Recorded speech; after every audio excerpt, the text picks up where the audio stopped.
पाहता लोचनी रूप पाहता लोचनी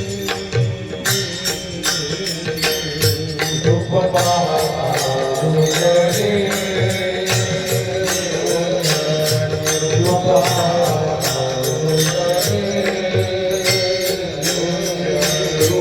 पाहता लोचनी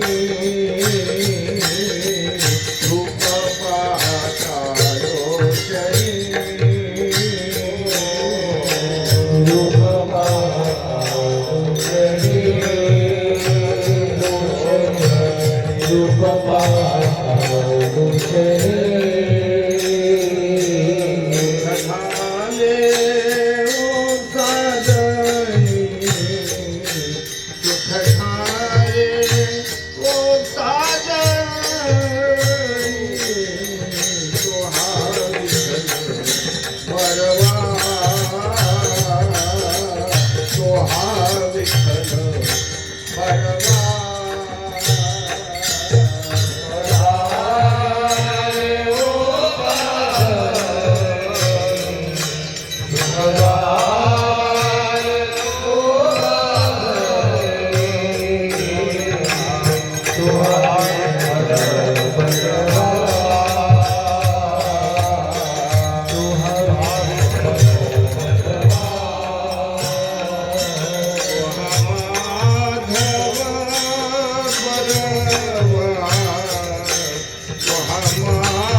सोहा माधव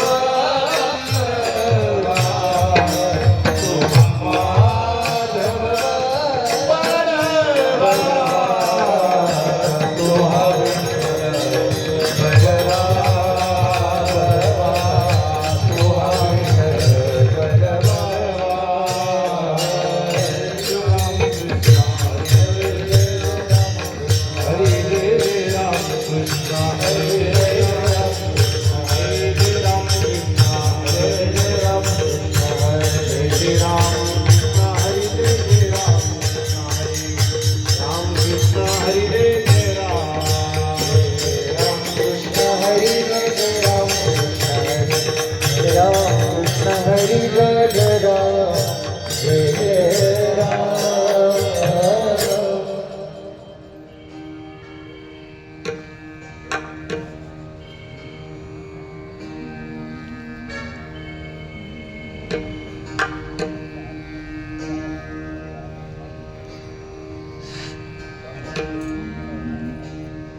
आलिया संसारा उठावे ग करा आलिया संसारा उठावे आलिया संसारा उठावे ग करा आलिया संसारा उठावे शरण जा उदारा पांडुरंगा शरण जा उदारा पांडुरंगा शरण जा उदारा पांडुरंगा हे काळाचे धन कुबेरा हे काळाचे धन कुबेरा हे काळाचे धन कुबेरा हे काळाचे धन कुबेरा मनुष्याचे काय आहे तुझे मनुष्याचे काय आहे तुझे मनुष्याचे काय आहे एका देव विताने ताने तारे बलिदाने तारे बलिदाने एका देव विताने ताने तारे बलिदाने तारे बलिदाने येथे आजी दत्ता काय आहे इतिहासी दत्ता काय इतिहासी दत्ता काय निमित्ताचा धनी केला असे निर्धाराने केला सेवा निमित्ताचा धनी केला असे निमित्ताचा धनी केला सेवा माझे माझे म्हणून वाया गेला. माझी माझी म्हणून वाया गेला माझी माझी म्हणून वाया गेला आणि या संसारा उठावे ग करा आलिया संसारा उठावे आणि या संसारा उठावे ग करा आलिया संसारा उठावे का उदारा पांडुरंगा शरणा उदारा पांडुरंगा शरणा उदारा पांडुरंगा का म्हणे काळे नाशिवंतासाठी तुकामणे कारे नाशिवंता का म्हणे काळे नाशिवंतासाठी तुकामणे कारे नाशिवंता देवा सवे आटी पाडितो देवासवे आटे पाळितो देवासवे आटे पाळितो आणि या संसारा उठावे ग करा आलिया संसारा उठावे आणि या संसारा उठावे ग करा आलिया संसारा उठावे का उदारा शरणा उदारा पांडुरंगा शरणा उदारा पांडुरंगा गोपाळ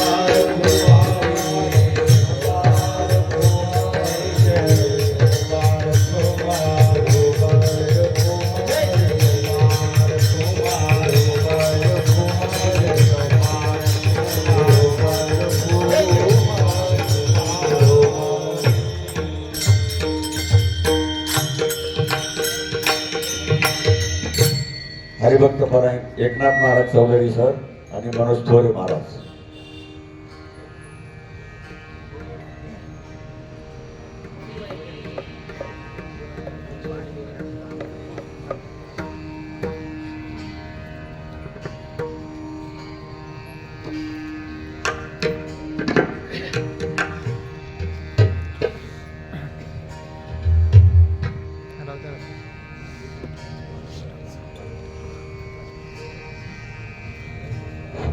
महिला मंडळ थोडं पुढं सरकून बसा, नंतर आलेल्या लोकांना जागा नाही राहत पाहिजे. आताच तुम्ही थोडं पुढं सरकून बसा.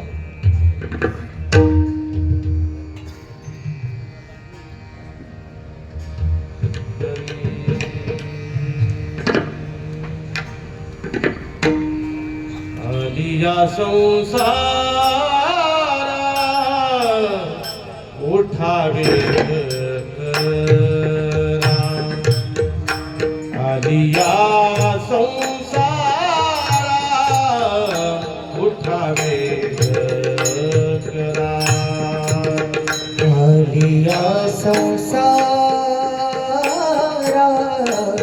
उठावे करा. आलिया संसारा उठावे करा. आलिया संसारा उठावे करा. आलिया संसारा उठावे करा. आलिया संसारा उठावे करा. आलिया संसार उठावे करा. शरणाचा उदारा पांडुरंगा. शरणचा उदारा पांडुरंगा. पांडुरंगा आलिया संसारा उठावे करा. आलिया संसारा उठावे करा. शरणचा उदारा पांडुरंगा. शरणचा उदारा पांडुरंगा. आलिया संसारा उठावे करा. आलिया संसारा आलिया संसारा उठावे करा.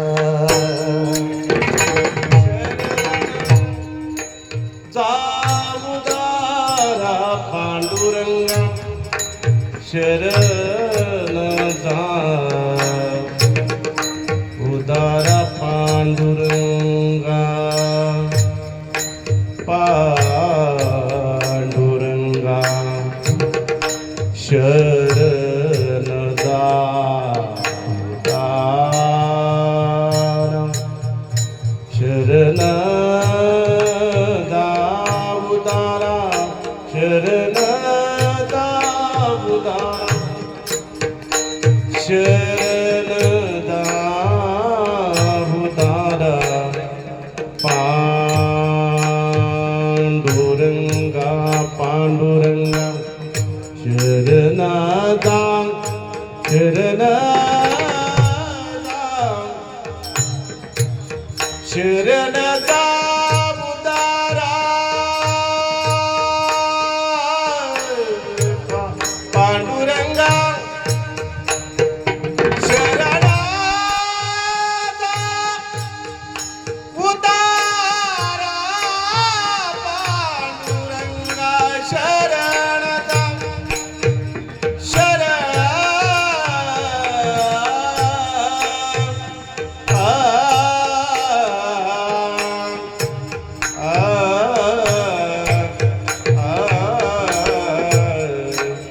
शरण उदारा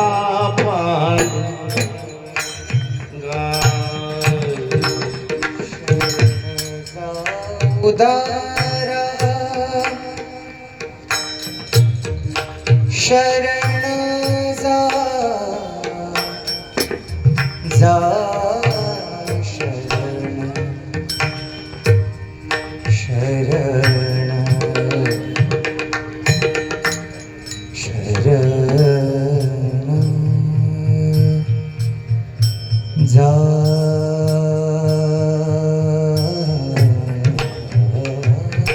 उदार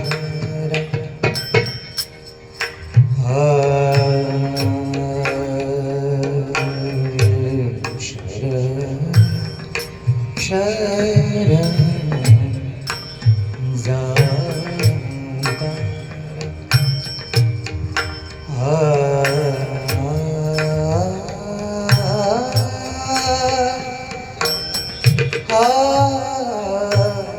शरण जा शरण जा जा उदारा उदारा शरण जा शरण जा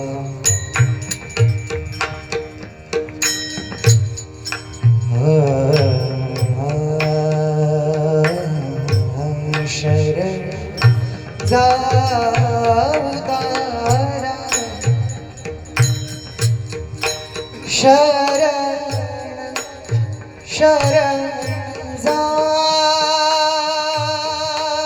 उदारा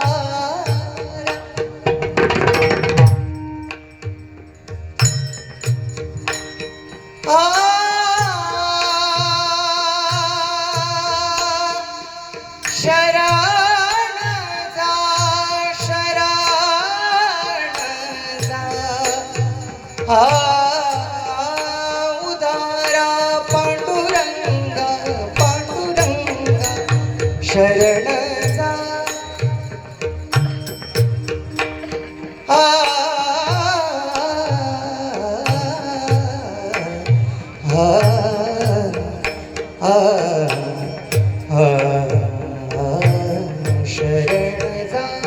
शरण जा शरण जा उदारा पांडुरंग पांडुरंग शरण जा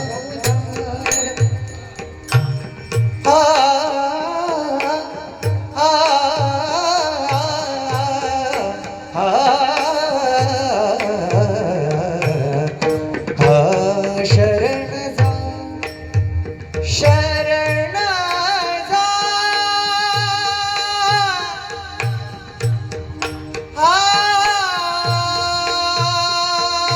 शरण जा शरण जा उदारा पांडुरंगा पांडुरंगा शरण जा उदारा पांडुरंगा शरण जा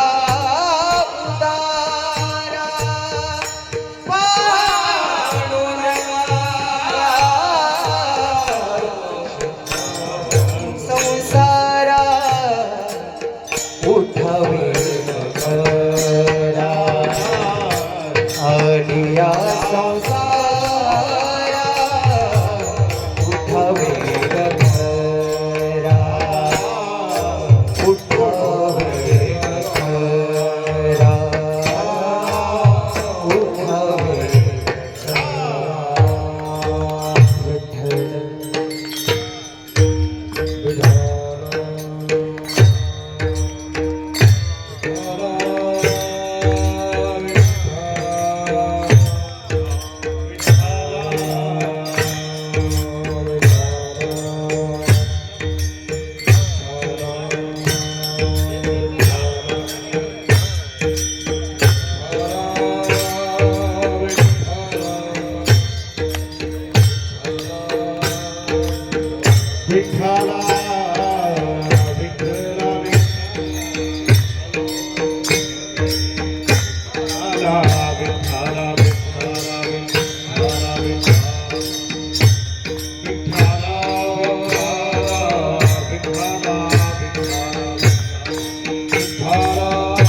आलिया संसारा उठा वेग करा शरण जा उदारा पांडुरंगा देह हे काळाचे धन कुबेराचे तेथे मनुष्याचे किंवा येथे मनुष्याचे काय आहे देता देवविता नेता नेवविता देता देवविता नेता नेवविता तेथे याची सत्ता काय आहे किंवा येथे याची सत्ता काय आहे निमित्याचा धनी केला से प्राणी माझे माझे म्हणून वाया गेला किंवा व्यर्थ गेला आलिया संसारा उठा वेग करा शरण जा उदारा पांडुरंगा तुका म्हणे कारे नाशिवंतासाठी तुका म्हणे कारे नाशिवंतासाठी देवा सवे आटी पाडितोसी आलिया संसारा उठा वेग करा शरण जा उदारा पांडुरंगा विठ्ठल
नमो विश्वरूपा विष्णुमाय बापा अपार अमुपा पांडुरंगा ओम नमो ज्ञानेश्वरा करुणा करा दयाळा तुमचा अनुग्रह लाधलो पावन झालो चराचरी शरण शरण एकनाथा पायी माथा ठेविला नका पाहू गुणदोष झालो दास पायाचा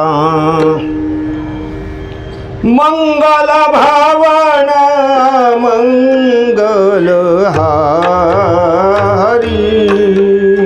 द्रव औषध शरथ आजीर बिहारी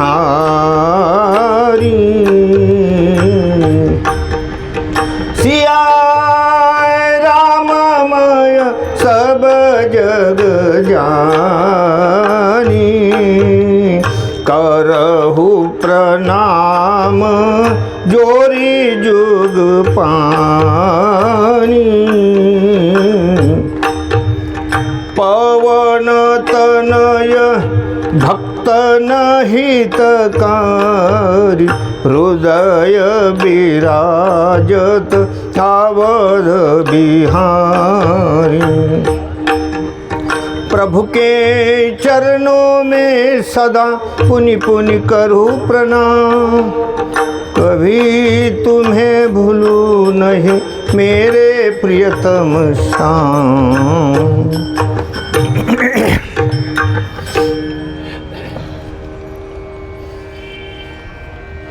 आलिया संसारा उठा वेग करा, शरण जा उदारा पांडुरंगा। देह हे काळाचे धन कुबेराचे, येथे मनुष्याचे काय आहे। आलिया संसारा उठा वेग करा, शरण जा उदारा पांडुरंगा। प्रस्तुत प्रसंगी सेवेकरता निवडलेला अभंग श्रीमान जगद्गुरु जगद्वंदनीय महाराष्ट्रभूषण वैराग्यमूर्ती तुकोबाराय यांचा हा 5 कडव्याचा यच्यावत प्राणीमात्रांना जागृती देणारा आणि योग्य मार्गाला लावणारा हा अभंग आहे। विठ्ठल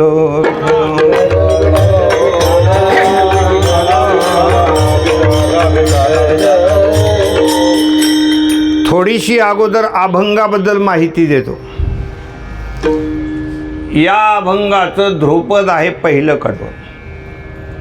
गाथ्यामध्ये जे काही अभंग आहेत त्याच्यामध्ये काही अभंगाचे असे ध्रुपद आहे, कोणाचं दुसरं कडवं आहे, काहीचं तिसरं कडवं आहे। ते पुराणीचा इतिहास जो अभंग आहे त्याचं तिसरं कडवं ध्रुपद मानलं जातं। कान्हया रे जग जेठी जर गवळण घेतली तर त्याचं पहिलं कडवं ध्रुपद मानलं जातं। ध्रुपद या शब्दाचा अर्थ असा आहे की संपूर्ण कडव्यामध्ये जो भाव आहे, जो अर्थ आहे, जो त्या शब्दाभोवती फिरत असतो, म्हणजे विशेषत्व। ध्रुपद म्हणजे एकदम विशेष ज्याला महत्त्व आहे, सर्व कडव्याचं सार ज्याच्यामध्ये आहे त्याला काय म्हणायचं? ध्रुपद। म्हणून या अभंगाचं पहिलं कडवं काय आहे? ध्रुपद। आणखी दुसरी गोष्ट, काही गाथ्यामध्ये या अभंगाचे 4च कडवे आहेत। आता तुमच्या मोबाईलमध्ये किती मला माहिती आहे की नाही? या अभंगाचं जे 4थं कडवं आहे, निमित्याचा धनी केला से प्राणी, तुका म्हणे म्हणून व्यर्थ गेला, इथं त्याला संपवलेलं आहे। आणि अगोदर ज्या जुन्या भजनी मालिका होत्या, आदरणीय प्रातस्मरणीय लोहिया महाराजांची भजनी मालिका आहे, या मालिकेमध्ये 5 कडवे, या मालिकेमध्ये 5 कडवे। हे एवढ्यासाठी सांगितलं कोणाला असं वाटू नये व महाराजाला माहिती आहे का नाही, हो, की हा अभंग 4 कडव्याचा आहे। कारण आता काय झालं, ऐकणारे लोक फार हुशार झाले, सांगणाऱ्यापेक्षाही ते असं तोंडावर बोलत नाही, मागे म्हणतात महाराजांनी असं कसं काय केलं भाऊ। अभंगाचे 4 कडवे असताना 5 कडवे कसं काय म्हटले? तर असा हा अभंग आहे। आणि आमचे वडील परम आदरणीय प्रातस्मरणीय वैकुंठवासी भक्तराज महाराज हे 5 कडव्याचा अभंग घेत होते, म्हणून परंपरेनं चालत आलेलं आहे। त्यांच्याकडं मी ते श्रवण केलेलं आहे। त्यांच्या मुखातून आलेलं जे ज्ञानामृत आहे तेच अमृत मी तुम्हाला देणार आहे। विठ्ठल विठ्ठल।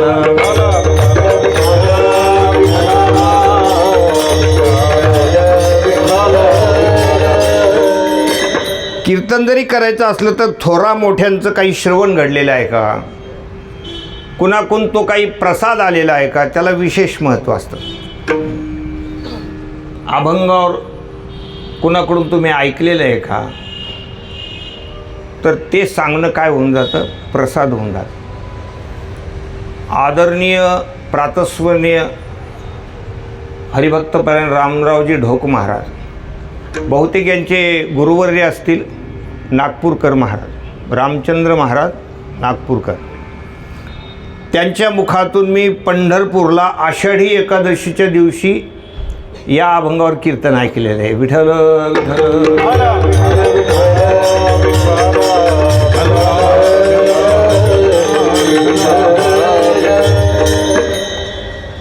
या अभंगामध्ये जगद्गुरु तुकोबाराय याच्यावर प्राणीमात्रांना जागृत करतात.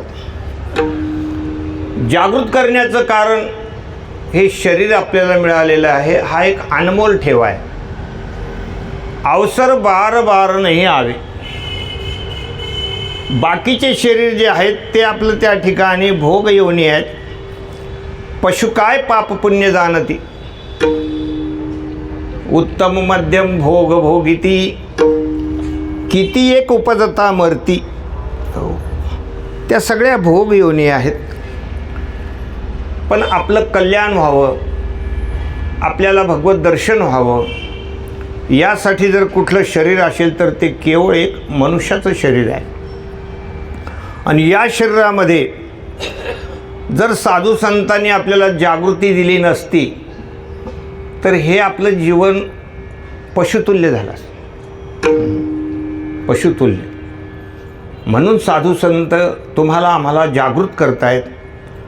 आणि कोणी कोणाला जागृत करावं तर जे स्वतः जागेत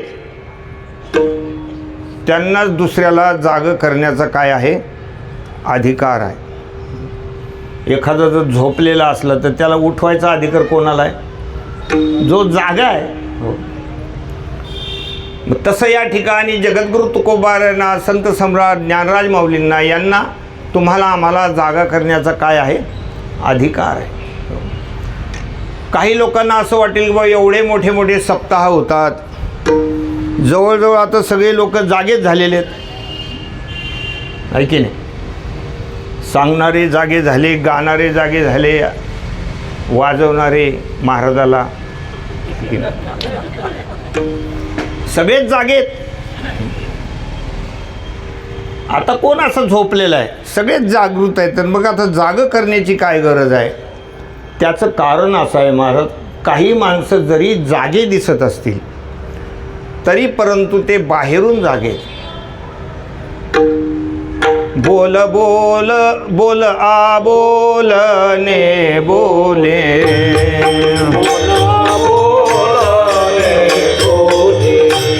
जागे बाहेर आत गेले,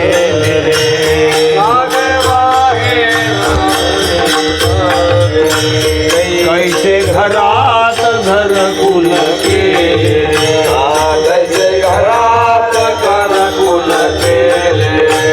नेनो अंधार ना उजडले गा.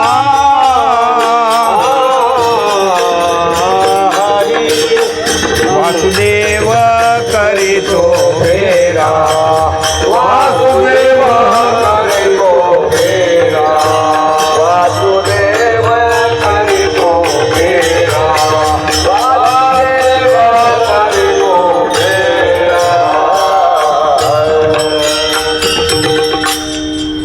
बोल आबोलने बोले. बरीचशी लोक आबोल, जिथे शब्द जात नाही अशा ब्रह्माच्या विषयी बोलत असतात. आबोलने म्हणजे ज्याच्या ठिकाणी शब्द पोहोचत नाही अशा विषयी माणसं बोलत असतात. म्हणजे ब्रह्मज्ञानाचं झाड उभे करणारे पुष्कळ आहेत.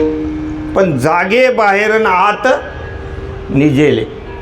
बाहेर जागेत पण आत मात्र ते जागृत झालेले नाही. वासुदेव करीतो फेरा,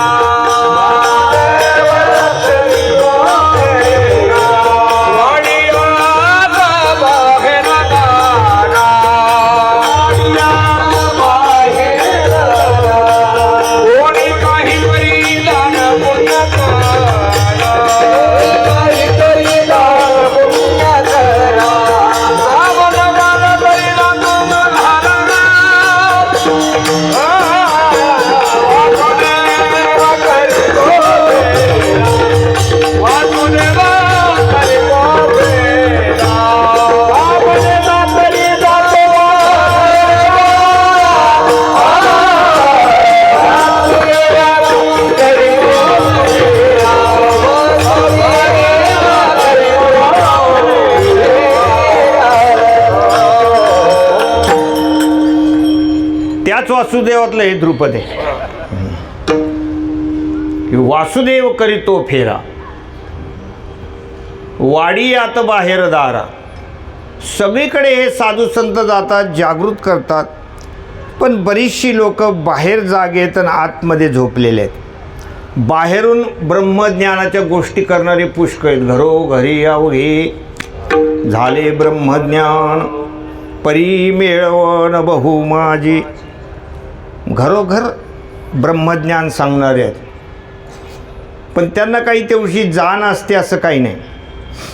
चातुर्मास्यामध्ये एक प्रवचनकर होते, चातुर्मास्य प्रवचन करायचे.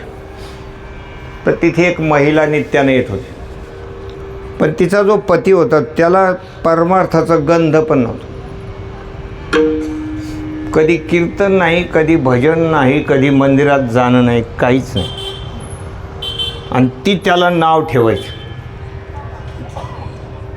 की मी एवढं करते, मी कधीच खाडा करत नाही, नित्यानं मी श्रवण करते. तुम्ही असे कसे, तुम्ही असे कसे, तुम्ही कधी ऐकत नाही, काही नाही, काहीतरी थोडंसं कल्याण करून घ्या. इथे कशाला आपण आलेलो आहे याची काही जाणीव हो, असं ती पतीला म्हणायचे. पती आपलं एक नाही, दोन नाही, काही नाही, स्थितप्रज्ञ. ती फक्त फारच बोलायला लागली तर म्हणायचं तू करू राहिली ना, एवढं म्हणाय. मग एक दिवस झालं काय, ते तिला उपवास होता. पहिल्या दिवशी उपवास होता, दुसऱ्या दिवशी उपवास होता, तिसऱ्या दिवशी काहीतरी प्रदोष वगैरे आला.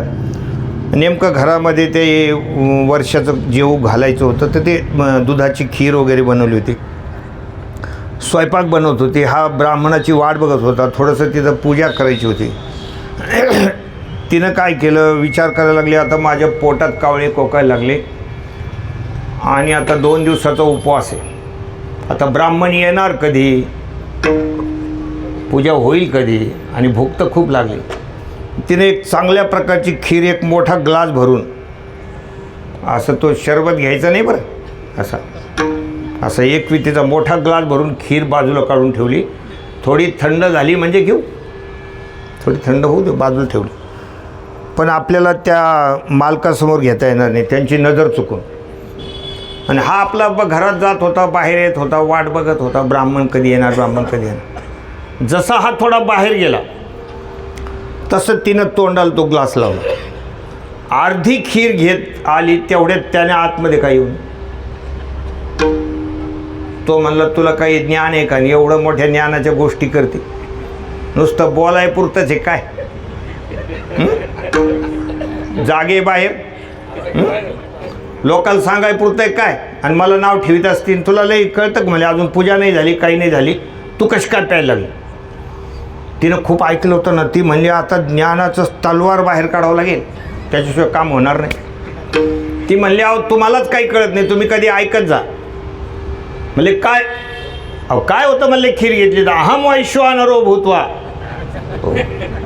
प्राणीनाम देहमाश्रितः, मीच वैश्वानर आहे, मीच सगळ्या अन्नाला पचवणार आहे. आणि तो काही एवढ्या कच्च्या गुरूचा चेला नव्हता. त्यानं चुलीतलं एक जळतं लाकूड काढलं, म्हणले नैनम छिंदंती शस्त्रांनी नैनम दहती पावक. मग लागली मला जाऊ नका, मला जाऊ नका माझ्या. म्हणजे आत्मा कुठं जळत असतो का. मग म्हणायला लागली तुम्हाला हे कसं कळालं. म्हणजे मला सगळं माहिती आहे. विठाला विठाला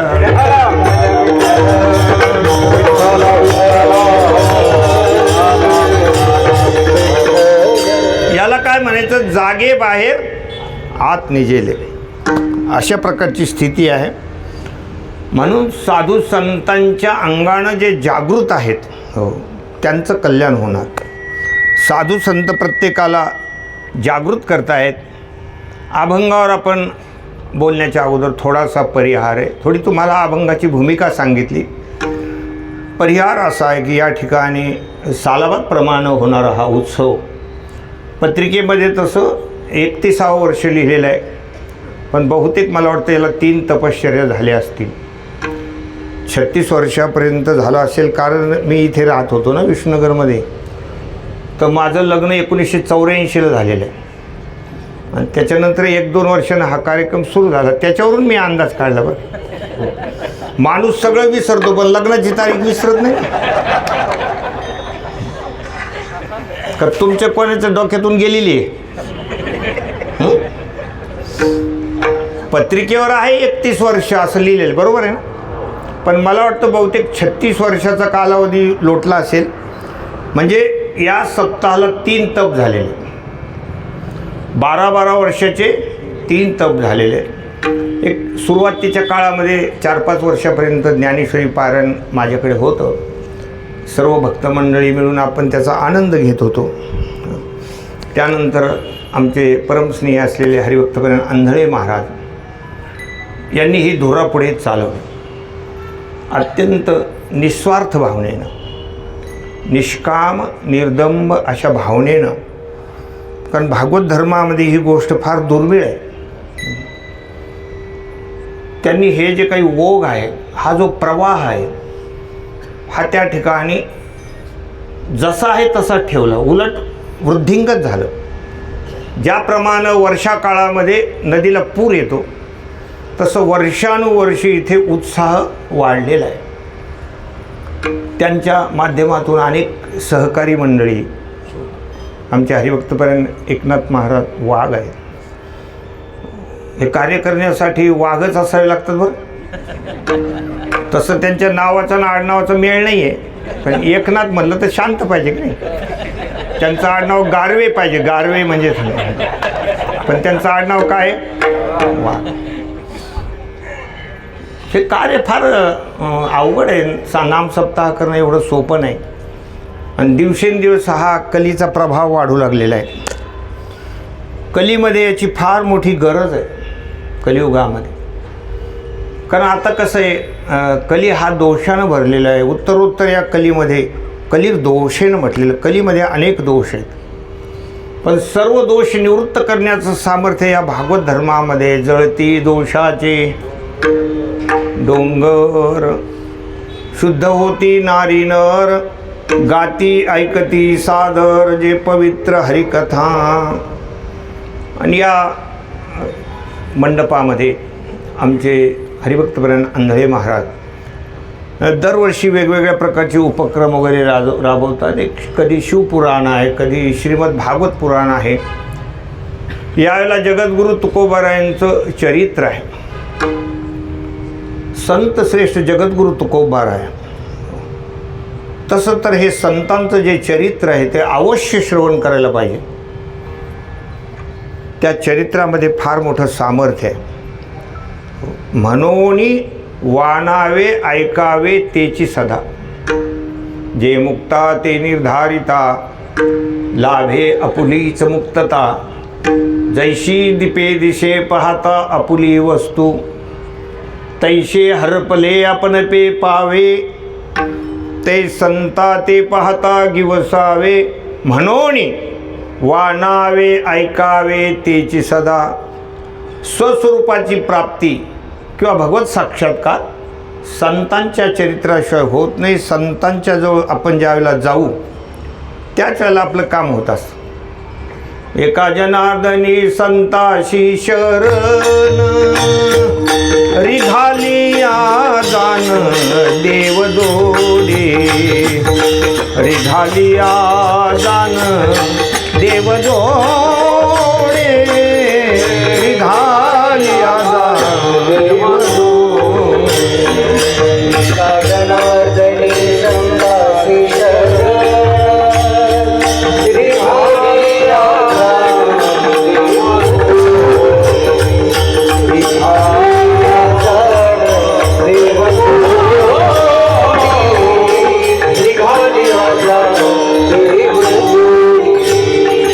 जैसे कांते विन करणे संसार, जैसे कांते विना करणे संसार. जैसे कांते विन करणे संसार.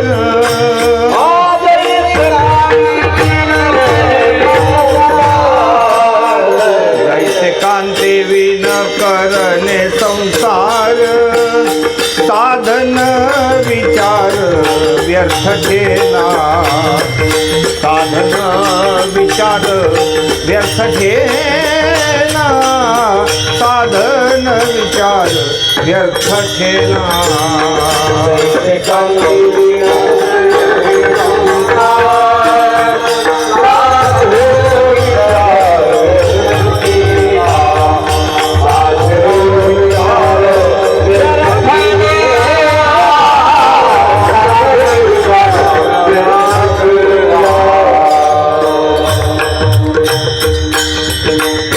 एका जनार्दनी संताशी शरण मृगालिया जान देव जोडे. संतांना शरण गेल्याशिवाय परमात्मा कळतच नाही, परमात्म्याची प्राप्ती होतच नाही. शांतीब्रह्मनाथांचा हा अभंग आहे. त्यांनी दृष्टांत दिलेला आहे. जैसे कांते विन करणे संसार, साधन विचार व्यर्थ ठेला. आमचे वडील, आम्ही त्यांना भाऊ म्हणायचो, ते एक दृष्टांत सांगायचे. एका माणसाने एका दैवताची उपासना केली. ते दैवत त्याला प्रसन्न झालं. म्हणले, बा वत्सा काय पाहिजे माग. म्हणले, मला मुलगा पाहिजे. तथास्तु, होऊन जाईल म्हणले. 1 वर्षानंतर तो पुन्हा तिथे आला आणि उपासना करू लागला. पुन्हा ते दैवत प्रसन्न झालं. म्हणले, वत्सा काय पाहिजे. म्हणले, मुलगा. कसं काय. म्हणले, मी तुला आशीर्वाद दिला, झाला कसं काय नाही. म्हणले, नाही झालं म्हणून तर परत आलं. म्हणले, लग्न कुठं झालं. म्हणले, तेवढंच व्हायचं राहिलं. जैसे कांते विन करणे संसार, साधन विचार व्यर्थ ठेला. हे जसं आहे त्याचप्रमाणे संताशिवाय ही गोष्ट होऊ शकत नाही. म्हणून फार उज्ज्वल अशा प्रकारचं हे चरित्र आहे जगद्गुरु तुकोबारायांचं आहे. प्रत्येक संतांच्या चरित्रामध्ये एक विशेषत्व आहे की कोणत्या कोणत्या परिस्थितीमध्ये आणि त्यांनी किती उंचीचा शिखर गाठलेला आहे. जगद्गुरु तुकोबारायांचं तुम्ही चरित्र जर बघितलं तर अधोपरी आलेलं दारिद्र्य आहे. जगद्गुरु तुकोबाराय प्रारंभी श्रीमंत घराण्यातले, श्रीमंत घराणं. त्यांच्याकडं काही कमी नव्हतं, काही कमी नव्हतं. आणि एक प्रकारचं प्रतिष्ठित अशा प्रकारचं ते घराणं होतं. जे काही आपलं विश्वंभर बाबापासून, विश्वंभर बाबा आहे, आमाई आहे, विठ्ठल भक्ती तर होतीच. विठ्ठल भक्ती होती म्हणून तर विश्वंभर बाबाच्या स्वप्नामध्ये भगवान स्वतः गेले आणि मला तुमच्या गावी यायचं म्हणून सांगितलं. जिथे त्यांनी भगवंतांनी सांगितलं तिथे त्यांना मूर्ती मिळाली. वाजत गाजत आणून त्यांनी तिथे स्थापना केलेली आहे. आणि पूर्ण परंपरेमध्ये मग मुकुंद असतील, हरी असतील, पदाचे असतील, असे वेगवेगळे प्रकारचे नाव, विठ्ठल आहेत, कान्होबा आहे, बोलोबा आहे, अशा प्रकारची ही परंपरा आहे. अत्यंत श्रीमंत अशा प्रकारचं घराणे. म्हणून जगद्गुरु तुकोबारायांनी वयाच्या 13व्या वर्षापासून 17व्या वर्षापर्यंत ही सगळी जबाबदारी वगैरे सांभाळली आणि 17व्या वर्षापासून 21व्या वर्षापर्यंत त्यांच्यावर असे वेगवेगळ्या प्रकारचे संकट येऊ लागले आणि त्यातून वैराग्याची निर्मिती होऊन महाराज भगवत भजनाला लागलेले आहेत. आणि मग जी परिस्थिती निर्माण झाली, श्रीमंती भोगल्यानंतर जर गरिबी आली तर माणसाला ते फार दुःखदायक असतं. जसं जन्मांध वेगळा आणि अधोपरी अंध झालेला वेगळा आहे. एखादा जन्मांध असेल त्याला वाटत नाही, पण जो मध्येच आंधळा झाला त्याला जसं दुःख होत असतं तसं अधोपरी ती गोष्ट घडलेली आहे. असं रामचरित मानसमध्ये एक चोपाई बघा. नाही दरिद्र सम दुःख जग माही, संत मिलन सम सुख जग नाही. ते काकभूषुंडीजी आणि गरुडाच्या संवादामध्ये आहे की सर्वात दुःख कोणतं म्हणजे नाही दरिद्र सम दुःख जग माही. दरिद्री ही फार मोठी दुःखाची गोष्ट आहे. त्याच्यामुळं मान सन्मान वगैरे हा सगळा निघून जातो. तसंच तुकोबारायांच्या जीवनामध्ये घडलं होतं. दुष्काळे आटिले द्रव्य नेला मान. द्रव्य गेलं की मान जातो, लोक विचारत नाही, जवळचे नातेवाईकसुद्धा आपला संबंध दाखवत नाही, अशी स्थिती होती. आणि त्या परिस्थितीमधून जगद्गुरु तुकोबारायांनी जे काही नामचिंतन केलेलं आहे, जो काही त्याग केलेला आहे आणि जी परमशांती प्राप्त करून घेतली, की त्याही परिस्थितीमध्ये याच्यातून हे शिकण्यासारखं आहे की अशाही परिस्थितीमध्ये मनुष्य भगवत चिंतन करू शकतो. तुकोबाराने असं चिंतन केलं, भंडारा डोंगर असेल, भामचंद्र डोंगर असेल, घोरड्या डोंगर असेल, की त्या चिंतन करता करता करता करता ते स्वतःच परमात्मा झाले. प्रयाण काळी देवे विमान पाठवले, एवढी स्थिती झाली. म्हणून जगद्गुरु तुकोबाराचे चरित्र आहे. संत सम्राट ज्ञानराज माऊलींच्या चरित्रामध्ये सुद्धा ह्या गोष्टी आपण अवलोकन करून बघायला पाहिजे. ज्ञानोबारांचं तर असं होतं महाराज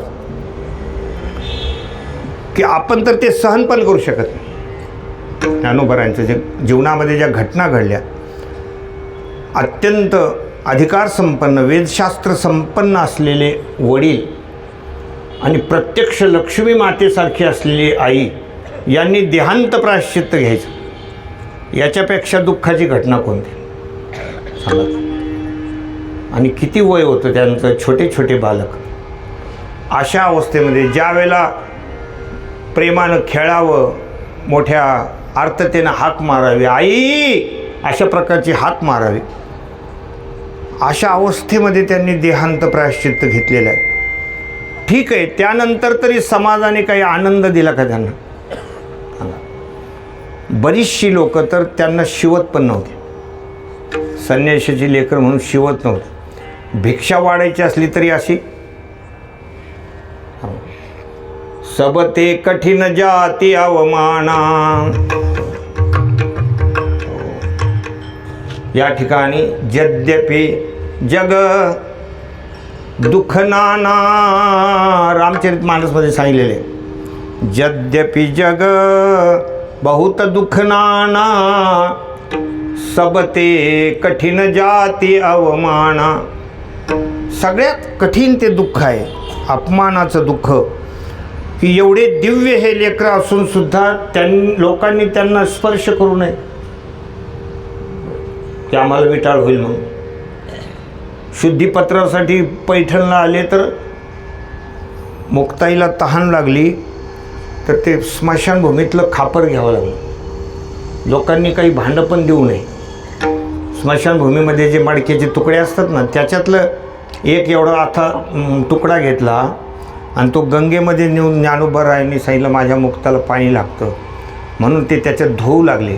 तर कर्मठ ब्राह्मणाने ते बघितलं आणि तो म्हणू लागला की या संन्याशाच्या पोरांनी गंगा बाटवली, म्हणे गंगा बाटवली, या सगळ्यांना बोलू लागला. त्यांना काहीतरी आपण मारहाण करू, काहीतरी शिक्षा देऊ. किती कठीण परिस्थिती आहे. सबते कठीण जाती अवमान. अपमानकारक जीवन जे म्हणतात की समाजाने हात लावू नये, आणि आज हात लावण्याकरता एकावर एक पडतात. आज माऊलींच्या पादुकेला नुसतं स्पर्श होण्याकरता चेंगरी की मला तो स्पर्श झाला पाहिजे. आणि ज्या वेळेला ते भूमीवर चालत होते, मग असंच म्हणायची पाळी आलेली का जिवंत आहे तोपर्यंत लोकाला संत कळतच नाही.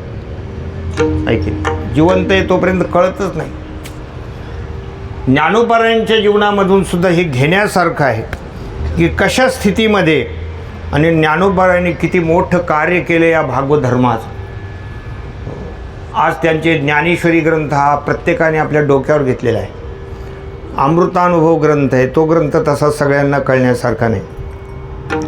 मी आत्ता मागे आळंदीला गेलो होतो, तर तिथे एक भक्त आहेत, याचे ते पुण्याचे राहणारे आहेत. त्यांनी मला पाहिल्यानंतर त्यांनी 5 ग्रंथ आणले असे अमृतानुभवाचे.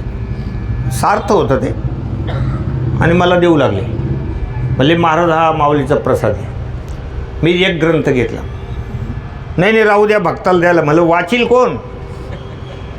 हो म्हणजे तुमच्या शहरामध्ये खूप जणे. म्हणलं मला वाटत नाही अमृतानुभवाच्या कोणी नादी लागत असं. आहेत म्हणलं पुष्कळ लोक आहेत, पण तो ग्रंथ एवढं कळणं सोपं नाही. त्याला सद्गुरू लागतात, ते सगळं समजावून घ्यावं लागतं. अशी ग्रंथ सामुग्री ज्ञानोबारायांनी केली.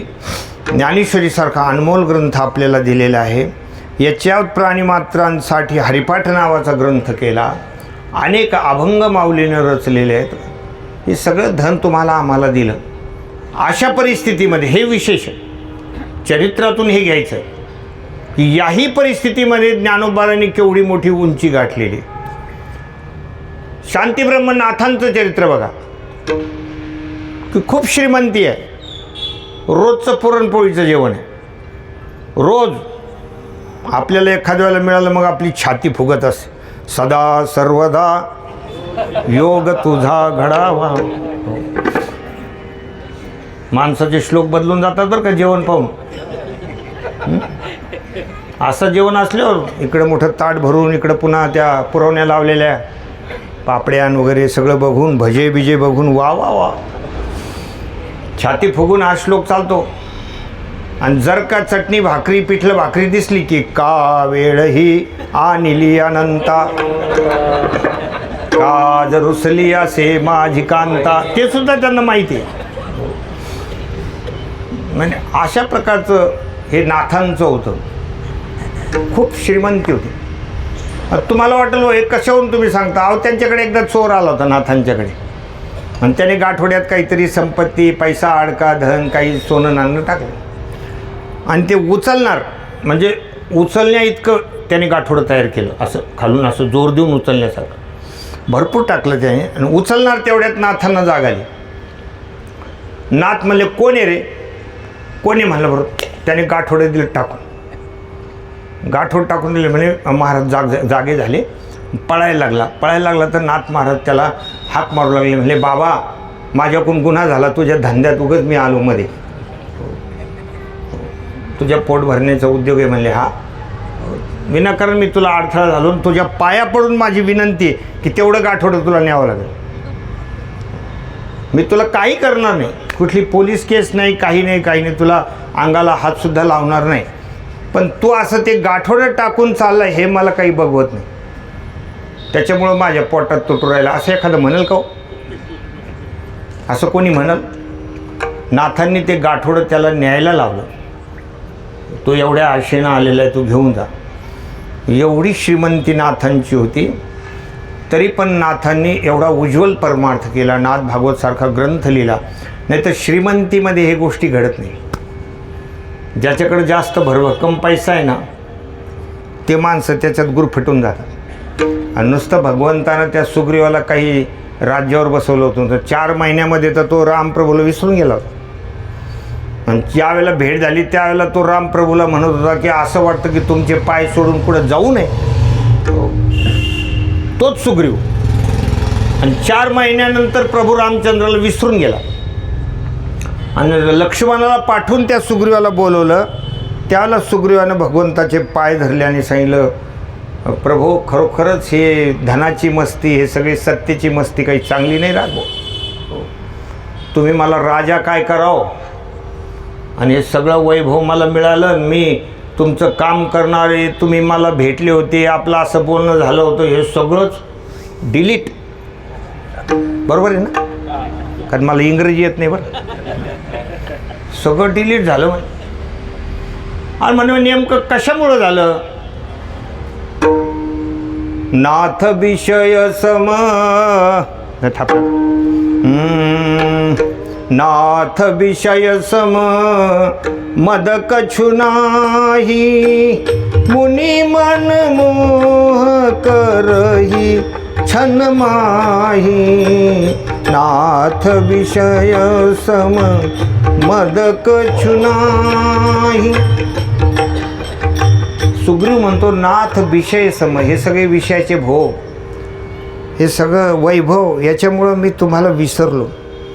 तसं नाथ महाराजांच्या चरित्रातून घेण्यासारखं आहे की सगळं वैभव असून नाथ महाराजांनी एवढं मोठं कार्य केलेलं, काही कमी नव्हती. पण किती सुंदर लिखाण केलं महाराज. ज्यांच्या नाथ भागवताला 5 अध्यायाला गंगा मैयानं स्वतः प्रगट होऊन हातात घेतलं. म्हणून प्रत्येक संतांचं चरित्र हे आपण श्रवण करायला पाहिजे. संत नामदेव महाराज आहेत, 14 माणसाचं खटलं होतं ते. मग खटल्याच्या घरात पारमार्थ होत असतो का? सांगा बरं तुम्ही. अगोदर खूप मुलं बाळ खूप राहायचे. काही लोक म्हणजे खंडीवर पेंडी. मला ते रात्रीच्या वेळेला सगळे मोजून घरात घ्यावं लागायचं, 1 2 3 असे वानरवानी उड्या मारीतच घरात यायचे ते. आता झालं हे आम दो हमारी दो. ते अगोदर खूप राहायचे महाराज. एक महिला नाही का 6 लेकराला घेऊन एस टीमध्ये चढली अशी. पण ते 6ची 6 लेकरं जसं काय फाल्गुन महिन्यात झालेलेच. इतके उपातापी लेकरं होते. कोणाची टोपी ओढ, कोणाचं पेन काढून घे, कोणाच्या कानात काडी घाल, कोणाचं शर्ट ओढ. पूर्ण एस टीतल्या लोकांना परेशान करून. लोकांनी सांगितलं म्हणले, अहो कंडक्टर साहेब जरा सांगा ना राव या मावशीला, ते तिचे लेकरलाही त्रास देऊ राहिले. तर कंडक्टर म्हणला, अहो ताई, अहो मावशी, तुम्हाला हे कळालं कसं नाही? तुम्ही सगळे लेकरं कशाला बरोबर आणले बरं? अर्धे कमीत कमी घरात ठेवायला पाहिजे, हे एवढे विचित्र लेकरं. ती म्हणले, भाऊ मी काय एवढी येडी आहे का? अर्धे घरीच आहेत.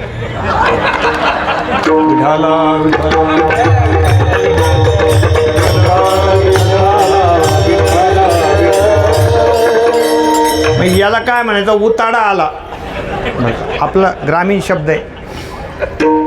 मग एवढ्या याच्यामध्ये कसं काय परमार्थ करायचा?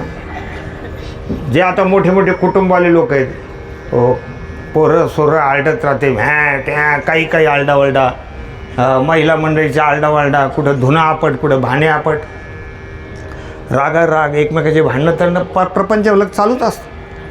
हो, एक बाई तर असं भांड्याला मारायची, का तर मला ते खराब होईल, मारते का असं काम करते म्हणले. त्या भांड्यावर त्यांचं नाव लिहिलेलं आहे, त्याच्यामुळं हाणते म्हणले. त्यांना काही हाणता येत नाही, पण लई डोकं उठले म्हणले त्यांच्यावर, त्याच्यामुळं मी भांड्याला हाणीत असते म्हणले.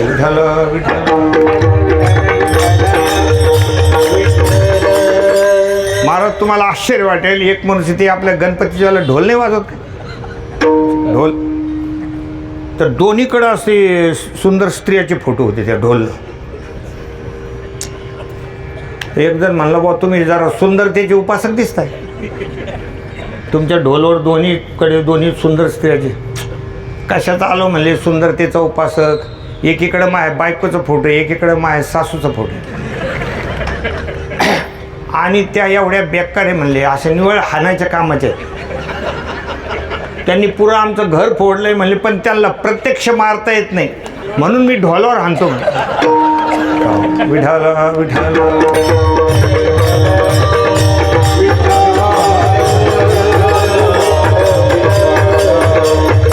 मग एवढं सगळं प्रपंचात, एवढे सगळे लेकरं बारं प्रपंच असून त्याच्यात एवढी मोठी उंची. संत सम्राट आपले नामदेव महाराज भगवत प्रेमी असलेले. मी एवढं सगळं कशासाठी सांगितलं तुम्हाला? की संतांचं चरित्र हे माणसानं श्रवण करायलाच पाहिजे. सकारात्मक गोष्ट आहे, हे करायलाच पाहिजे, फार महत्त्वाची गोष्ट असते. असो, या ठिकाणी चालू असलेला हा चरित्र भाग परम आदरणीय प्रातस्मरणीय जोग महाराजांचं हे पुण्यस्मरण, आपल्या या वारकरी संप्रदायाचे आधारीव असलेले संत जोग महाराजांचं चरित्र माझ्याकडे आहे. आमच्या वडिलांनी दिलेला तो ग्रंथ आहे, अद्याप तो जतन केलेला आहे. किती दिव्य पुरुष होऊन गेले महाराज, आणि योगायोगानं मला वाटतं त्यांचं आजच पुण्यस्मरण आपल्या डायरीमध्ये आहे ना. जोग महाराजांचं, त्यांचं नुसतं नाव घेतलं तरी वाणीला पावित्र्य निर्माण होतं. पुण्यवंत व्हावे घेता सज्जनाची नावे, लेखे माझी वाट पाहाला बापसाठी. पुण्यवंत व्हावे घेता सज्जनाची नावे, लेखे माझी वाट पाहाला बापसाठी. पुण्यवंत व्हावे घेता सज्जनाची नावे,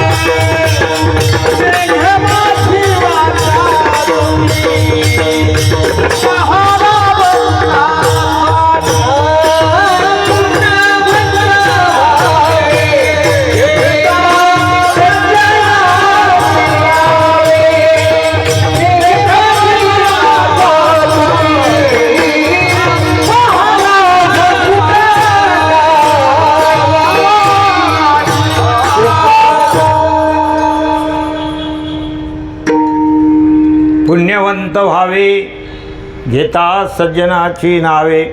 सद्गुरू जोग महाराज असो, सद्गुरू दांडेकर मामा आहेत, सद्गुरू बंकट स्वामी महाराज आहेत, प्रातस्मरणीय भगवान बाबा आहे, प्रातस्मरणीय वामन भाऊ महाराज आहे, प्रातस्मरणीय भक्तराज महाराज आहेत. अनेक संतांचे नाम मुखामध्ये आले तर आपली वाणी पवित्र होते. असा हा पुण्यकाळ आहे. आज फार आजच्या दिवसाला अनन्यसाधारण महत्त्व आहे.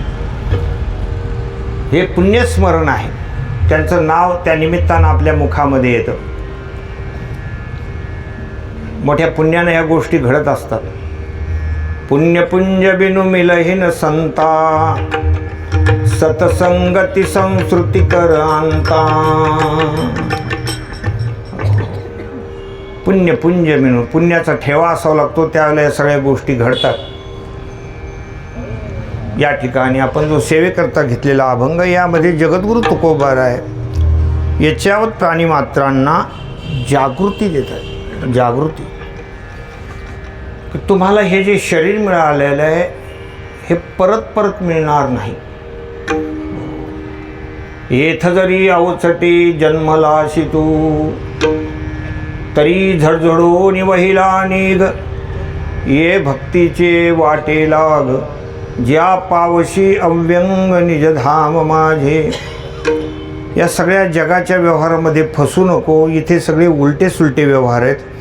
याच्यामध्ये तुझ्या डोळ्यामध्ये धूर भरून घेऊ नको. तुका म्हणे इहलोकीच्या व्यवहारे, नये डोळे धुरे भरोनी राहो. इथला जर आपण अभ्यास केला या इहलोकातला, तर प्रापंचाच्या अंगानं माणसाचं हे सगळं बोलणं आपल्याला उलटच वाटतं. जो बहुये विलास विषय विलासे गुंफे, तो म्हणती उवाई पडिला सापे. जो अभिलाष भारे दडपे, तया ते सज्ञान म्हणती. खूप महाराज विषय भोगात रंगलेला मनुष्य, त्याला लोक म्हणतात त्याला काय बघायचं, लय सुखी माणूस, त्याला काहीच कमी नाही. तो म्हणती उवाई पडला साप आहे. ज्याच्याकडं गाड्या बिड्या सोनं नाणं सगळ्या गोष्टी आहेत, नोकर चाकर, लय सुखी कुटुंब आहे, त्याला जाऊन भेट, मग कळन. त्याने जर एकदा उकरायला सुरुवात केली ना म्हणजे कळलं. तो म्हणून काही सुख नाही, सगळं टेन्शनच. हो, पण लोक बोलतात जो अभिलाष भारे दडपे, तया ते सज्ञान म्हणते. ज्याच्या चित्तामध्ये खूप अभिलाष आहे, ह्या वर्षी असा प्लॅन आहे, त्या वर्षी त्या तसा प्लॅन आहे, आणि तुम्ही आता 10 वर्षात पहा आपली कशी प्रगती होती. आणि तू 10 वर्ष टिकेल याची तरी गॅरंटी का? क्षणभंगूर नाही भरोसा. या शरीराचा काय भरोसा आहे? असे जे लोक बोलतात, लोक म्हणतात लय ज्ञानी आहे बोलतो माणूस, तया ते सज्ञान म्हणते. जयाशे आयुष्य धाकुटे होय, बळप्रज्ञा जिरोनी जाय. तयाचे नमस्कार इति पाय वडील म्हणून. ज्याचं आता आयुष्य कमी होऊन जातं, जो थकलेला माणूस आहे, त्याच्या डोक्यात काही बळ राहिलं नाही, कुठल्या प्रकारची बुद्धी चालत नाही. आपण ज्याला म्हणतो ना साठी बुडनाटी, 60, 70, 80 वर्षाच्या वयात काय बुद्धी चालते? 80 वर्षाचं म्हातारं आपल्या बायकोला डार्लिंग म्हणून हाका मारायचं. तो नवलच वाटलं. मी म्हणलं बाबा 80 वर्षाच्या वयात तुमचं एवढं प्रेम, तुम्ही ह्या वयात डार्लिंग म्हणता. म्हणले खरं सांगू का महाराज, 10 वर्ष झालं तिचं नावच विसरून गेलोय. विठाला विठाला.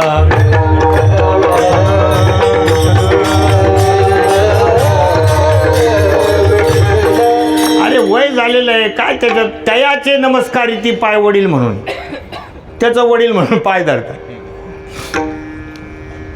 अशा प्रकारे जवळजवळ बाळबळी या वाढे, तो भोजेनाथ ती कोडे. आयुष्यने माले अंतुलीकडे ते ग्लानीची नाही. दरवर्षी वाढदिवस साजरा करतात. तो वर्षात घटलेलं आहे, तो घट दिवस आहे. आयुष्यातलं एक वर्ष घटलं त्याला आपण काय म्हणतो? वाढदिवस. अशा प्रकारचं हे सगळं उलटच. हे मृत्यूलोकीचे उफराटे.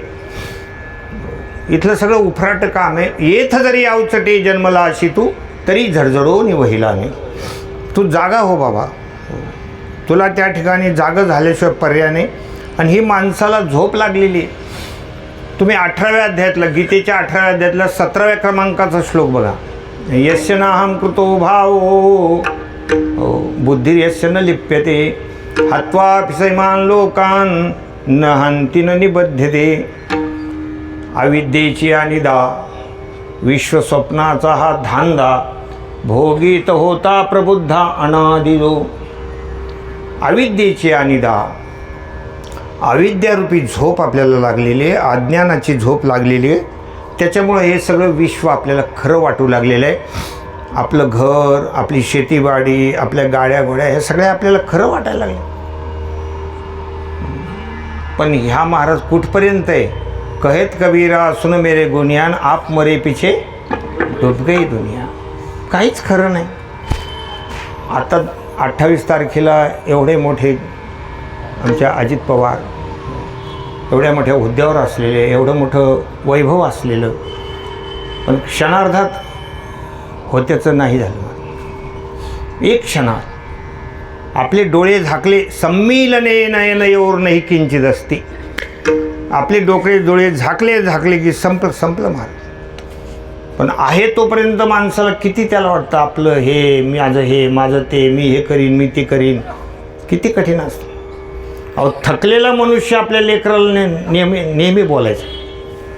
2-3 मुलं होते, म्हणले पोराहो तुम्हाला काही अक्कल नाही, मी आहे म्हणून चालले. उद्या जर माझे डोळे झाकले तर तुमचं कसं होईल? जरा धोरणाला लागा. उद्या जर माझे डोळे झाकले तुमचं कसं होईल? त्याच्यातले एका पोराने सांगितलं तुमचे झाकले की आमचे उघडलेच समजा. तुम्ही घ्या एकदा झाकून. विठाला विठाला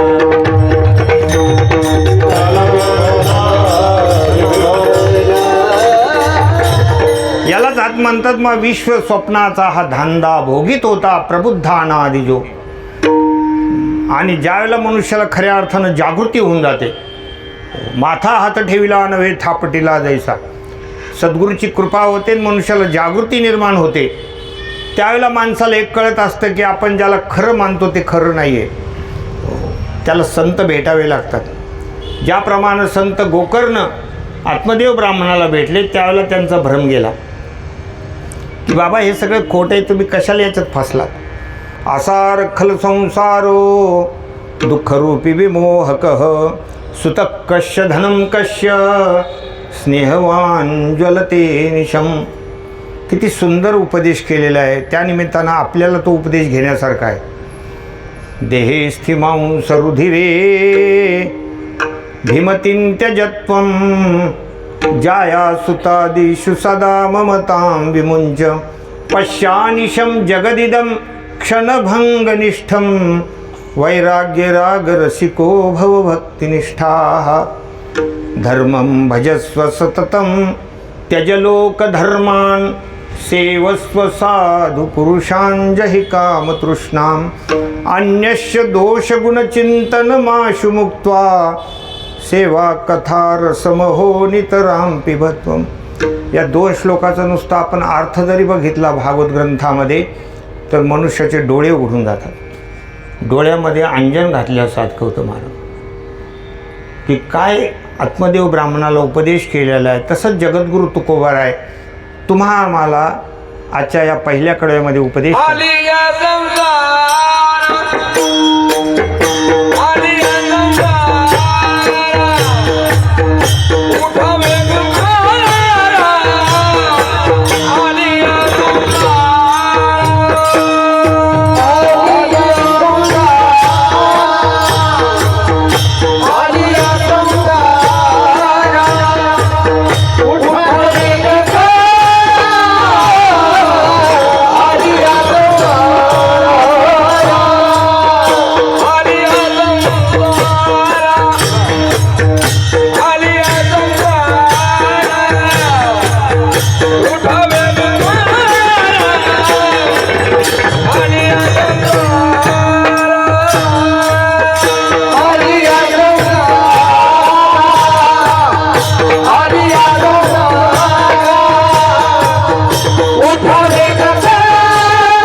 अशी भजनी मंडळी असल्यावर काय बघायचं.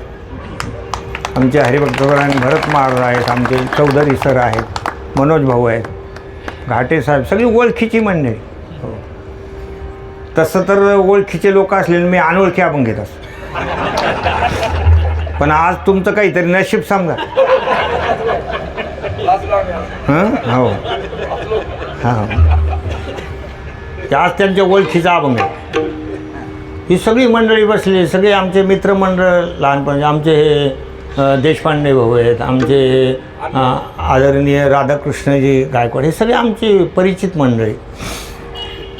थोडक्यात सांगायचं म्हणजे आपल्या घरीच कीर्तन चालू आहे आडम असं म्हणलं तरी काही वावगं ठरणार नाही. आपल्याच वाड्यात कीर्तन चालू आहे. विठ्ठल विठ्ठल.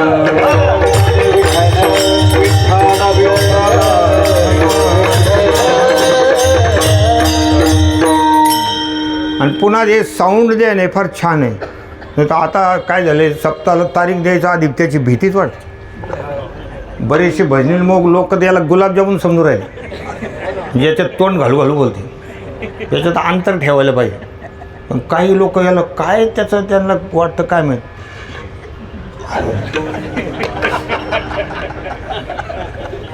खात नाही पण खाल्ल्यासारखं करते. इथे जरा साऊंड सिस्टीम चांगली गोड आहे, म्हणजे कानाला अशी त्रासदायक नाही. ज्याला आपण ध्वनी प्रदूषण म्हणतो ते नाही आहे. त्याच्यामुळं तुम्हाला सगळ्यांना जेवढं धन्यवाद तेवढं कमीच आहे. खूप छान. आलिया संसारा उठा वेग करा, शरण जा उदारा पांडुरंगा. तुकोबाराय सांगतात की आलिया संसार म्हणजे तुम्ही इथे या देहाला आलात. संसार म्हणजे हे शरीर, आणि त्यातली त्यात मनुष्य शरीर तुम्हाला मिळालेलं आहे, जिथं जागं होता येतं म्हणून आम्ही तुम्हाला सांगतो. जसं एखादा विद्यार्थी असतो त्याला शिक्षक रागावत असतात. आमची जी छोटी कन्या आहे ना भक्ती, ती संगीत अलंकार आहे, म्हणजे खूप सुंदर, तिला गाण्यावर खूप कमांड आहे तिच्या. तिला ज्यावेळेला आम्ही आमच्या आदरणीय दोडके सराकडे शिक्षणाला पाठवायचो तर एक दिवस तिला एका रागाचा स्वर काही लागायला तयार नाही. तर दोडके सर रागावले. काय रे म्हणले, मी तुला 3 वेळेला सांगितलं, तुझं डोकं कुणकडे चालतंय, तू कुणकडे आवाज काढायला लागली. रागावले तर ती तशी छोटीच होती त्यावेळेला, नेमकंच वर्षभर झालं होतं क्लासमध्ये. तिनं घरी आणली ती वही अशी फेकून दिली, ती संगीताची अशी एका देवळीत फेकून दिली. जाणार नाही म्हणले मी क्लासला. राग आला. आता शिक्षक रागावले, राग आला, जाणार नाही म्हणले मी क्लासला. मी काही नाही, मी आपलं फक्त ऐकत होतो. आता राग आल्यानंतर लेकरं बोलतच असतात, असं बोलले तसं बोलले, हे केलं ते केलं. इतकं कुठं रागवत असते का एवढ्या लेकरात. पुन्हा लोकाला ह्याचा लय अपमान वाटतो. 10 लोकात नाही असं बोला. बरेचसे लोक आपल्या बायकोला म्हणतात घरात काही बोल, पण पाहुण्यासमोर नको, असे बोलत असतात लोक. म्हणजे तुम्ही नाही बोलत, पण एक सांगतो तुम्हाला, असे बोलत असतात लोक. इतक्या लेकरामध्ये इतक्या विद्यार्थ्यामध्ये मला बोलले तर मी काही बोललो नाही. दुसऱ्या दिवशी 2 व्हीलर काढली, तिला बरोबर घेतलं आणि मग गेलो त्यांच्याकडे सराकडं. मग सरांनी मला पाहिल्याबरोबर सांगितलं, म्हणले भक्ती आज बाबाला घेऊन आली का. ती काहीच बोलली नाही, तिला रागच आलेला होता. आणि मग मी गेलो तिथे बसलो, मी काहीच बोललो नाही सरांना, काही नाही. मग सरांनी एक गोष्ट फार महत्त्वाची आहे म्हणजे, एक गोष्ट लक्षात ठेव, म्हणजे जिथं पाणी आहे तिथेच कुदळ टाकावला पाहिजे. जिथं पाणी आहे तिथेच कुदळ टाकली तर पाणी येईल ना. तसं तुला त्या स्वराची जाण आहे म्हणून मी रागवेल तर तुझ्यावरच रागवेल. असे माझ्याकडे 50 लेकरं बसलेले नाही, त्यांना स्वरही कळायला तयार नाही, त्यांच्याशी मी कशाला डोकं लावू. ऐक, म्हणून साधू संत त्यांनाच जागृत करतात की ज्यांना या गोष्टीची जाण आहे, त्यांना जागृत करतात. असे किती उताल आहे माणसं, किती लोकसंख्या आहे, कोणाला सांगून काय उपयोग आहे. ज्यांना या गोष्टीची जाणीव आहे, जे सुधरू शकतात, जे आपल्या जीवनामध्ये परिवर्तन करू शकतात, त्यांच्यासाठी महाराजांची ही तळमळ आहे की तुम्हाला हे जे शरीर मिळाले, तुम्ही आलात तर उठा म्हणजे आता झोपण्याची वेळ नाही, ही झोपण्याची वेळ नाही. पण इथे जर तुम्ही जागे राहिलात तरच तुमचं कल्याण होईल. विठ्ठल विठ्ठल.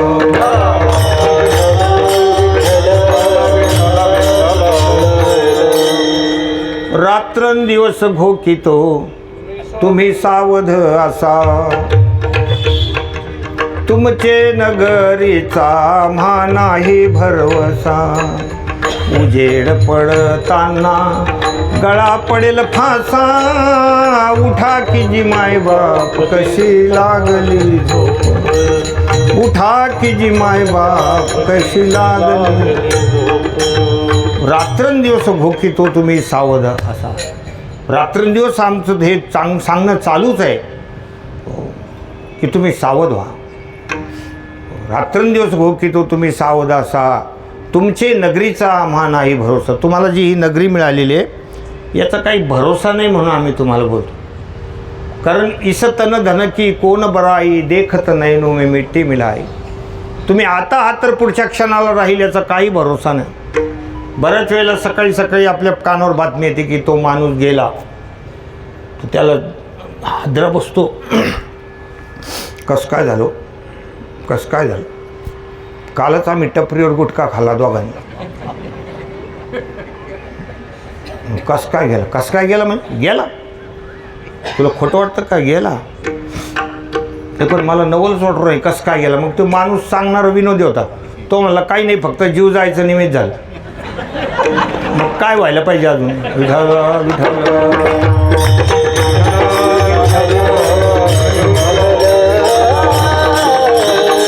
तुमचे नगरीचा नाही भरोसा, उजेड पडताना गळा पडेल फासा. रात्री तुम्ही झोपलात सकाळ होईल की नाही याचा भरोसा नाही.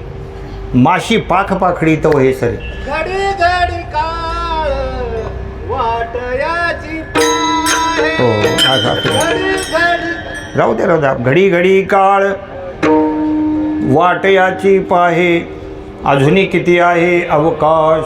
म्हणून महाराज म्हणतात की या संसारावर तुम्ही आलेला आहात ना, या देहाला आलात तर जागे व्हा, उठा. हो आलिया संसारा, आणि कितीतरी असे प्रमाणे उठा जागे व्हा रे आता, स्मरण करा पंढरीनाथा, भावे चरणी ठेवा माथा, चुकवा व्यथा जन्माच्या.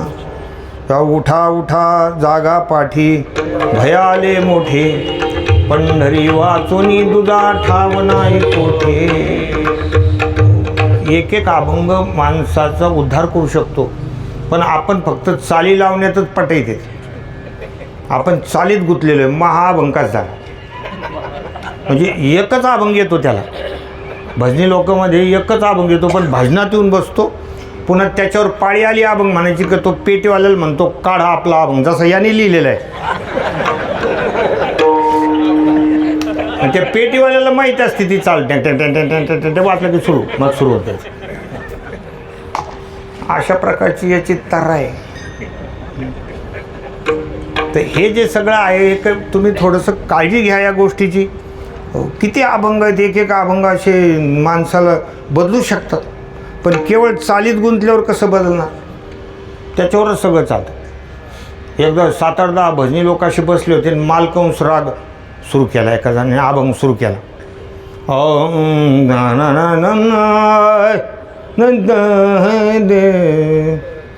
बरोबर ना,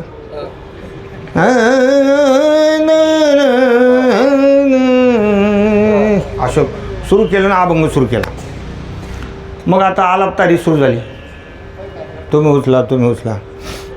7-8 जणांनी उचलला, आणि मग तो शेवटचा मनुष्य म्हणला कोणता अभंग होता. ते नुसते हा याच्यातच रंगले, नुसते असं करून, आणि गेलं ते विसरून. ते म्हणले कोणता अभंग होता. तो म्हणलं मला काय माहीत, मी बी फक्त आलाप धरलेला आहे. तर दुसरा म्हणतो मी पण आलापच धरलेलं आहे, मला काय माहीत. आणि मग ज्याने अभंग सुरू केला होता त्याला विचारलं, तो म्हणला एवढा टाईम माझ्या ध्यानात नाही राहत. जेव्हा म्हणलो तेव्हा माझ्या डोक्यात होतं म्हणे, आता माझ्या ध्यानात. मग आता मला एका जणाने विचारलं, म्हणले हे नेमकं काय चाललंय. म्हणलं काय झालंय, म्हणलं हा माल कंस चालू आहे, आता याच्यातला माल संपलाय, फक्त कंस चालू आहे. म्हणल्या विठाला विठाला.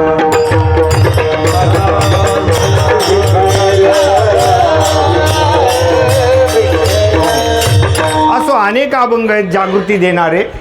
त्याच्यातला हा अभंग जागृती देणार आहे. आलिया संसारा उठा, आता झोपू नका, म्हणजे अविद्या झोप घेऊ नका, कारण जे जागे आहेत ते तुम्हाला सांगतायत.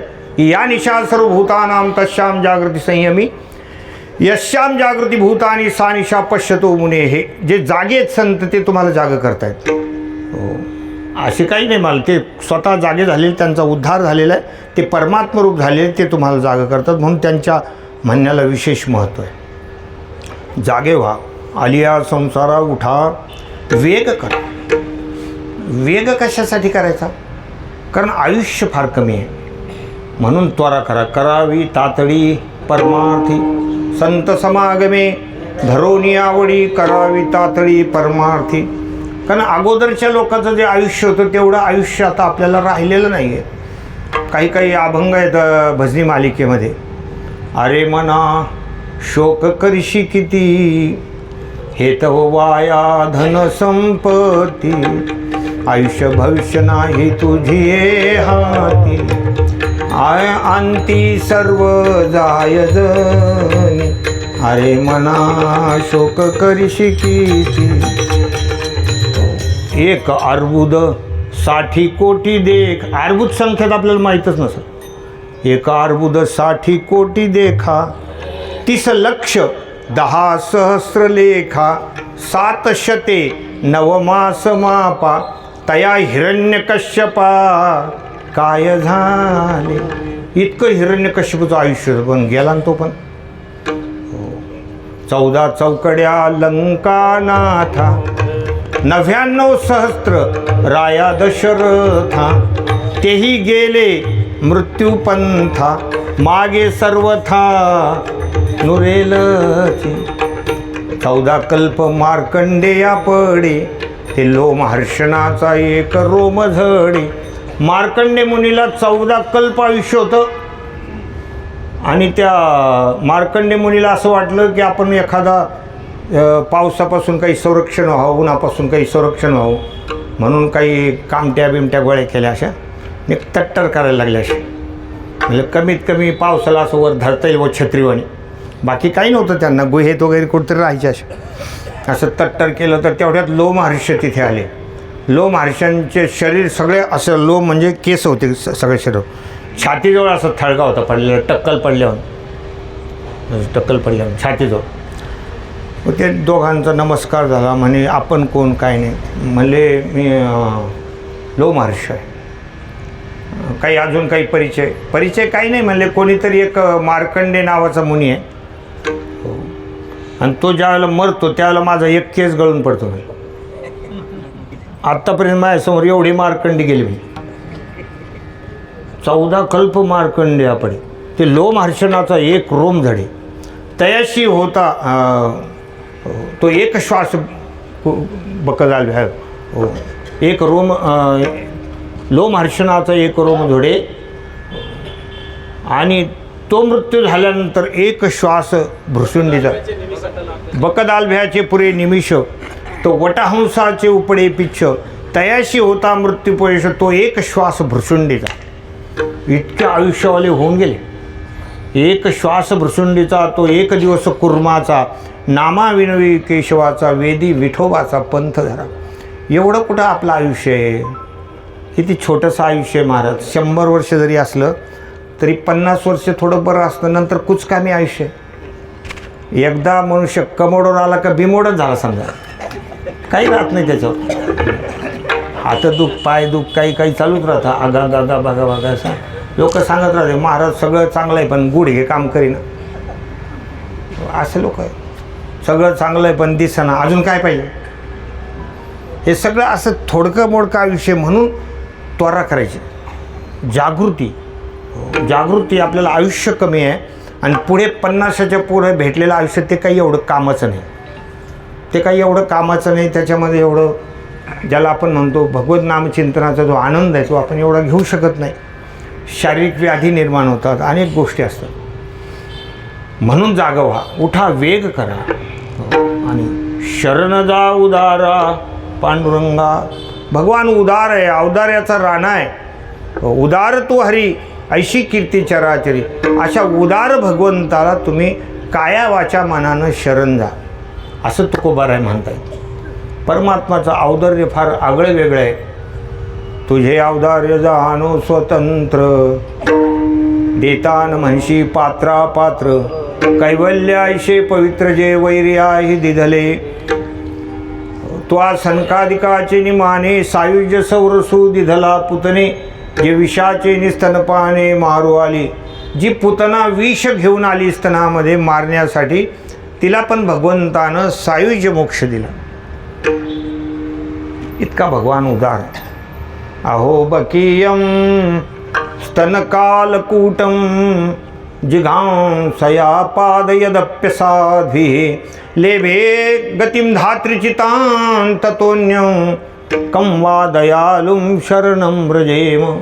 असा तो परमात्मा उदार आहे.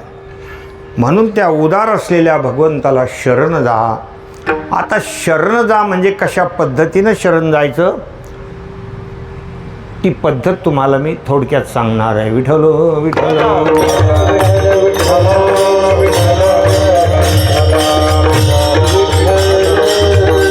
आता भगवंताला शरण जा म्हणजे कशा पद्धतीनं आपण शरणागती करायची, फार महत्त्वाची गोष्ट आहे.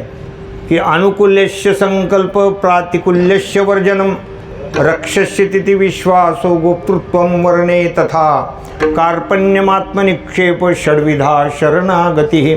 6 अंगानं मनुष्यानं भक्ती करायची, भगवंताची शरणागती करायची. भगवंताला जे आवडतं तसं आपण वर्तन केलं पाहिजे. याला पहिली शरणागती म्हणतात की अनुकूल्यस्य संकल्प. जी परमात्म्याला ज्या गोष्टी आवडतात त्या आपण करायच्या. अतिप्रिय आवडी तुळशी बुक्का. भगवंताला काय आवडतं? तुळशी आवडते, बुक्का आवडतो, म्हणून आपण गळ्यामध्ये कशाची माळ घालायची? तुळशीची माळ घालायची. सरळ सरळ गोष्ट आहे. लोक घाबरतात तुळशीच्या माळीला. मी एका जणाला म्हणलो, आता ते थकलेला होता, 4-5 दात राहिले होते.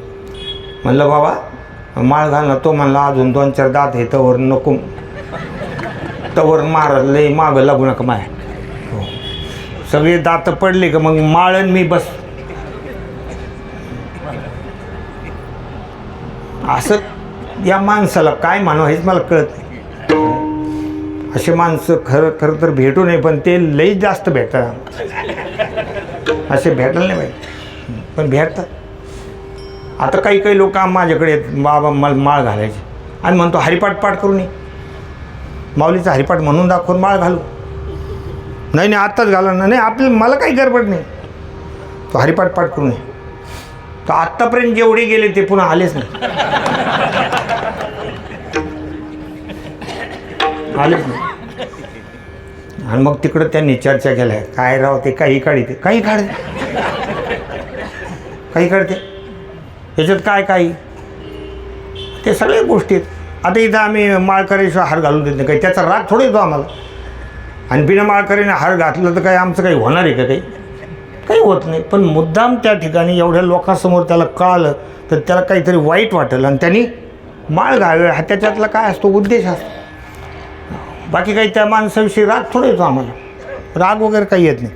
तसा तर मला आत्तापर्यंत कोणाचाच राग आलेला नाही. माझा कोणाला आला असेल तर मला माहीत नाही, पण मला कोणाचाच आलेला नाही राग. आणि सध्या नाही, येणार पण नाही. विठ्ठल विठ्ठल.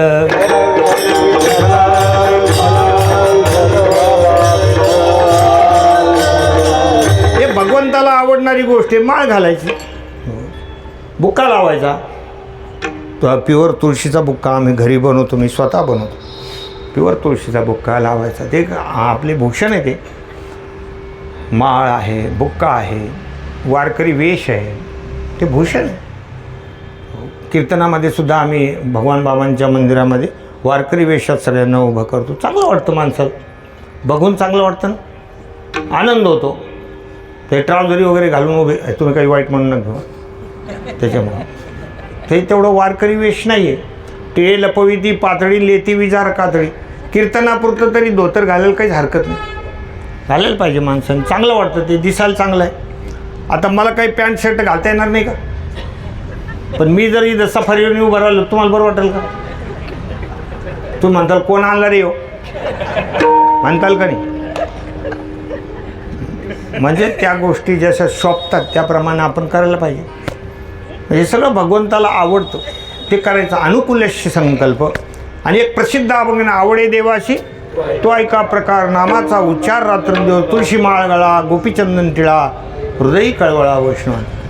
संतांच्या विषयी प्रेम भगवंताला आवडतं. साधू संतांवर प्रेम केलं तर परमात्मा संतुष्ट होतात. यालाच म्हणतात देवाच्या अनुकूल वागणं. प्रातिकुल्यश वर्जन. जे गोष्ट देवाला आवडत नाही ती करायचीच नाही, सोडून द्यायची. जसं पतिव्रता स्त्री आहे, आपल्या पतीला जी गोष्ट आवडत नाही ती करायचीच नाही. अनुकूल. पतीची या माता अनुसरोनी पतिव्रता, अनायासे आत्महिता पावेची गा. उत्तम ते अस बस म्हण माही, सपने उवान पुरुष म्हण नाही. याला एकाग्रता म्हणतात. आपल्या पतीशी एक रूप असणं. आणि पतीच्या प्रतिकूल जर वागत असेल, पती प्रतिकूल जन्म जह जाही, विधवा होई पायी तरुणाई. रामायणामध्ये त्याचा उल्लेख केलेला आहे. चुकीचं जर वर्तन केलं तर त्याचं भोग, त्याचं प्रायश्चित्त भोगावं लागतं, कर्माचं भोग. म्हणून आपण चुकीचं वागायचं नाही. माळीवर प्रेम पाहिजे, बुक्क्यावर प्रेम पाहिजे, साधू संतावर प्रेम पाहिजे. प्रातिकुलस्य वर्जनम रक्षिष्यति ते विश्वासो. भगवान सगळ्या संकटातून माझं रक्षण करणार आहे. परमात्म्याने मला जन्माला घातलेलं तो माझं रक्षण करणार आहे. अशा प्रकारचा दृढ विश्वास ठेवणं ही भक्ती आहे. रक्षिष्यति ते विश्वासो गोप्तृत्वे वर्णम दथा. म्हणजे कुठल्याही प्रसंगामध्ये भगवंताशिवाय इतरांना हाक मारायची नाही. ज्याप्रमाणे द्रौपदीवर कुठलंही संकट आलं, कृष्णाधावरी लवकरी संकट पडले भारी, हरी तू आमुचा कैवारी, आले विघ्न निवारी देवा धावरे. अशा प्रकारे भगवंताला हाक मारायची. कार्पण्यमात्मनिक्षेप षड्विधा शरणागती. आत्मनिक्षेप म्हणजे पूर्णतः समर्पित भावना. काया वाचा चित्त चरणी ठेविले महान. हो, ऐशे अनन्य योगे विकले जीवे मने अंगे, तयांचे काही एक सांगे जे सर्व मी करी. याला म्हणायचं आत्मनिक्षेप. सगळं समर्पित करणं. आणि कार्पण्य म्हणजे भगवंताला करुणा भाकायची, म्हणजे भगवंताचं पूजन करणं, करुणा भाकणं. जे आपण म्हणतो ना, श्री अनंता मधुसूदना पद्मनाभा नारायणा, असं भगवंताचं पूजन खूप आनंदानं करायचं. घरामध्ये पूजा करण्याकरता असे भांडणं लागले पाहिजे की मी पूजा करील, मी पूजा करील, मी पूजा करील. आणि ते तर गेलं कोणीकडं. आणि एखादं घरातलं भोळसट माणूस असलं त्याच्याकडं देते लावून की तू देवपूजा करायची आणि पाणी भरायचे. असे दोन उद्योग करून देतात, त्याच्या मागं लावून देतात. तो तरी काय, मग रोज रोज करून करून कटाळून जातो. अशी स्थिती होऊन जाते. म्हणून खूप प्रेमानं भगवंताचं पूजन करायचं. पूजवून देव पाहिजे. पुष्प वगैरे सगळं अर्पण करायचं, प्रसाद अर्पण करायचा. आणि सगळं केल्यानंतर आरती घ्यायची. डोळ्यामध्ये प्रेमाश्रू आली पाहिजे. अन्यथा शरणं नास्ती त्वमेव शरणं मम, तस्मात कारुण्य भावेनं रक्ष रक्ष परमेश्वर. हे भगवंता, मी तुला सर्वांगानं शरण आलेलो आहे. माझा उद्धार कर, माझं कल्याण कर, मला संतांची भेट घालून दे. हे सगळं माझं कर. तुम्ही आम्ही पिळोजेने दोन्ही वारती एकाने, बैसलो धरणे हका देत दाराशी. मला या संतांच्या सांभाळी घाल, या संताशी निर्वी हेची मज दे. हे सगळं दे. अशा प्रकारे आपण करायचं. याला खऱ्या अर्थाने शरणागती म्हणतात. शरण जा उदारा पांडुरंगा. बाकी प्रपंचाच्या अंगाने तुम्हाला जर देहाच्या विषयी अहंकार असेल, धनाच्या विषयी अहंकार असेल, तर ते सगळं खोटं आहे असं महाराज दुसऱ्या कडव्यामध्ये म्हणतात. काळाचे धन कुबेराचे,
काळाचे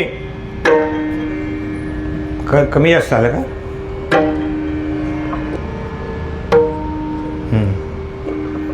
देह हे काळाचे धन कुबेराचे तेथे मनुष्याचे किंवा येथे मनुष्याचे काय आहे.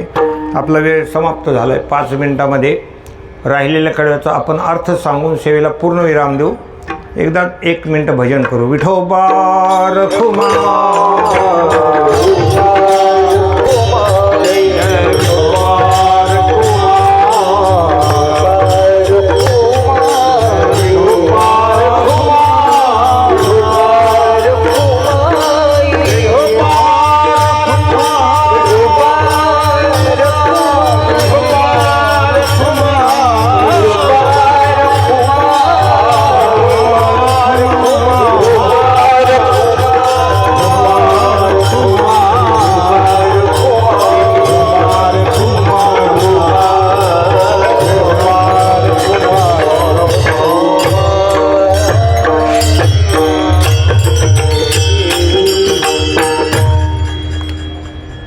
देह हे काळाचे धन कुबेराचे येथे मनुष्याचे काय आहे. हे शरीर आपल्याला मिळालं हे काळाचं खजिना आहे किंवा काळाचं खाजं आहे. याला काळ खातोय. आता जसं महाराजांनी आमच्या प्रमाण दिलं घडी घडी काळ वाटायची आहे. आज जसं आहे तसं उद्या राहत नाही असं आहे. आणि एकदा गाडी उतारायला लागली लई लवकर खाली येतात. लेकरं खेळतात ना ते उतर घसरगुंडी. एकदा घसरगुंडीला गाडी लागली का कधी खाली येऊन आदळण त्याचा काही नियमच नाही. असं एक काळाचं खाज आहे. आपल्याकडे जेवढं काही धन आहे ते कुबेराचं आहे. येथे मनुष्याचे काय आहे. देता देवविता नेता नेविता येथे याची सत्ता काय आहे. देणारा तोच परमात्मा आहे आणि त्याच्या कर्तुम अकर्तुम अन्यथा कर्तुम शक्तीनं तो देवविता आहे. जसं बिभीषणाला दिलं इकडेच आल्यानंतर देऊन टाकलं. आओ लंकेश जातेही राम तिलक दे सारा. थोडक्यात सांगतो तुम्हाला कारण आता वेळ संपलेला आहे. जसं विभीषण आले त्याच वेळेला त्याला लंकाधिपती केलं भगवंता. आणि त्यावेळेला हनुमानजीनं विचारलं होतं म्हणले देवा उद्या जर रावण शरण आला तर मग लंकापती कसं काय होईल. विभीषणाला लंका कशी देणार प्रश्नच हे नाही. त्याचा काय नियम आहे म्हणले. मग रावणाचं जर उद्या जर मन फिरलं तर मग भगवंतानी सांगितलं जरी त्याचं मन फिरलं तो शरण आला तर लंकाधिपती त्याला ठेवू पण अयोध्येचं राज्य भरताना घेतलेलं नाही ना ते माझ्याच नावावर आहे ना ते मी याला देऊन टाकेल. हो याला म्हणतात देता देवविता. हो मला अरण्य आवडतं म्हणले मी याला अयोध्येचा राजा करून टाकेल. मग हनुमंतराय खूप हसले खूप नाचू लागले. काय भगवान उदार आहे. म्हणून देता देवविता नेता नेवविता येथे याची सत्ता काय आहे. निमित्ताचा धनी केला असे प्राणी माझे माझे म्हणून व्यर्थ गेला. निमित्त मात्रम भवसव्य साचिन. आपण एक निमित्त मात्र आहे. अर्जुना तू सुद्धा निमित्त मात्र आहे. तू असं वाटूनच देऊ नको मी यांना मारणार आहे म्हणून. यांना मी खाऊन टाकलेलं अगोदरच. हो द्रोणंच भीष्मंच जयद्रथंच कर्णम तथान्यानपि योधवीरान मया हतांस्त्वं जहिमा व्यथिष्ठा युद्धस्वजेता शिरणे सपत्नान. हे सगळं त्यांना खाऊन टाकलेले. हो म्हणून तो निमित्त मात्र मनुष्य आहे. आपण विनाकारण काही त्याचा आपण अहंकार घ्यायला नाही पाहिजे. माझे माझे म्हणून व्यर्थ गेला. तुका म्हणे कारे नाशवंतासाठी. याच्यात तळमळ आहे. देवासेवे आटी पाडीत अशी ज्या ज्या गोष्टीमध्ये तो आपला आयुष्याचा वेच करायला लागला त्या सगळ्या गोष्टी नाशाला चाललेल्या आहेत. शरीर नाशाकडे ओढ घेऊ लागलेलं आहे. हो असलेली सगळी संपत्ती आज आहे तर उद्या नाही याचा काही भरोसा नाही. देश वेश नव्हे माझा सहज फिरता आलो करू सत्ता कौनावरी कोठे स्थिर राहिलो. पाय डोळी म्हणता माझे कैसा मोकलेलो परदेशी नाही कोणी अंध पांगुळ झालो. आता माझी करी चिंता दान देई भगवंता. अशा प्रकारचा हा सगळ्या अभंगाचा भाव आहे. महत्त्वाचं कडवं आहे. आलिया संसारा उठा वेग करान शरण जा उदारा पांडुरंगा. केवळ 7 दिवस सप्ताह आहे म्हणून मनुष्याने इथे यायचं श्रवण करायचं असं नाही. घरामध्ये ही ज्योत कायमची लागलेली पाहिजे. कायमची ज्ञानेश्वरी पारायण घरात करायला पाहिजे. काहींचं गाथा वाचायला पाहिजे. प्रेमानं भगवंताची पूजा करायला पाहिजे. हे 7 दिवसात काय होणार. 7 दिवसातही माणसं मग कालेच कीर्तनापर्यंत म्हणतात, अरे झालं, होत आलं, आता झालो रे बाबा एकदम मोकळा, असे लोक कालेच कीर्तनात म्हणतात. त्याच्यावर काय 7 दिवस फक्त तुम्हाला एक आनंद किंवा हे देणं, तुम्हाला एक आवड निर्माण करण्यासाठी असतात. म्हणून हे सगळं सातत्यानं चालावं, हीच भगवंताची खरी शरणागती आहे. यथामती अभंगाचा भाव सांगण्याचा प्रयत्न केलेला आहे. आजचं हे कीर्तन थोडं आणखी आनंददायी आहे, कारण सगळे हे आपली मंडळी असल्यामुळं. हो, सगळे माझ्या ओळखीचे आमचे कृष्णा भाऊ आहेत, सगळ्यांचे नाव आहे. आमचे आदरणीय तौर गुरुजी आले आले, हो, त्यांचेही माझ्यावर खूप उपकार आहे. त्यांच्यावर खूप ग्रंथसंपत्ती आहे त्यांच्याकडे. आम्ही समोरच राहत होतो, त्यांनी कधी आलं तर ते सगळं ग्रंथ मला दाखवायचे. तर खूप त्यांनी चांगले चांगले ग्रंथ त्यांच्याकडे मला वाचनात आले. त्यांचे खूप माझ्यावर अनंत उपकार आहेत. या सर्व मंडळीला, इथल्या सगळ्या प्रेमी मंडळीला मोठ्या आदरानं वंदन करून सेवेला पूर्णविराम देऊ. ज्ञानेश्वर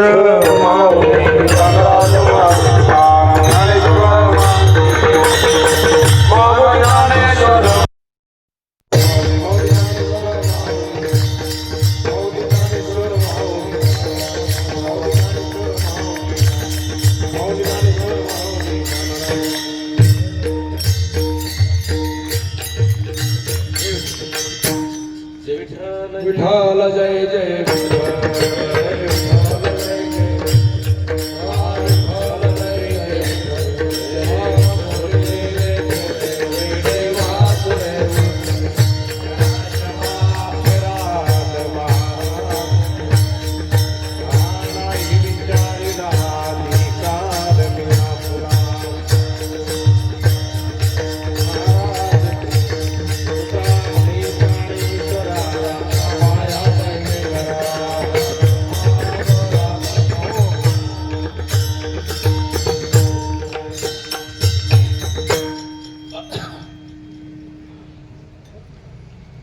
आज आपल्या सप्ताहातील 6व्या दिवसाची सेवा आदरणीय पूजनीय वंदनीय गुरुवर्य रामभाऊ महाराज सारडा महाराज यांनी आपल्या सर्वांच्या विनंतीला मान देऊन या ठिकाणी महाराज आले.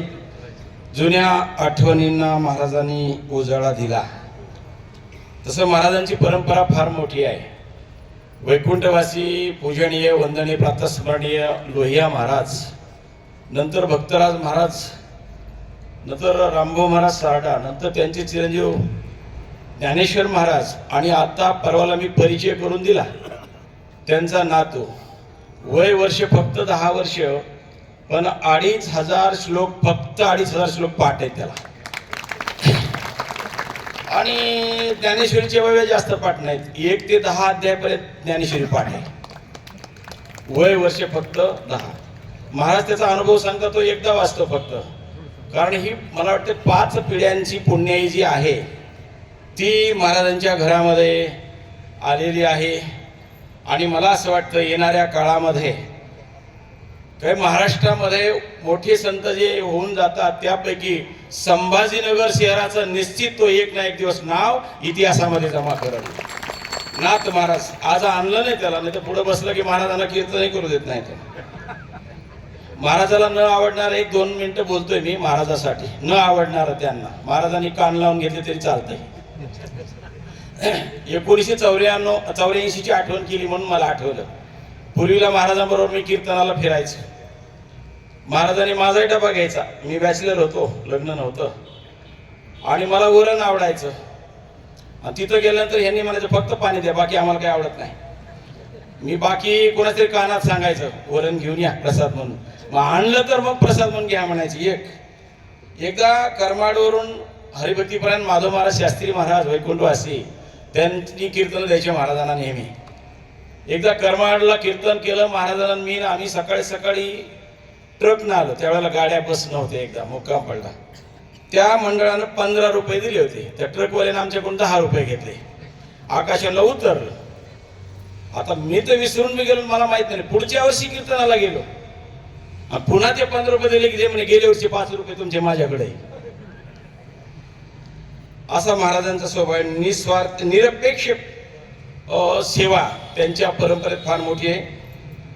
माझ्याकडनं 1985ला तौरगुरीच्या वाड्यामध्ये महाराजांनी कीर्तन करून घेतलं. स्वतः महाराज टाळ घेऊन उभे होते. मी किती भाग्यवान.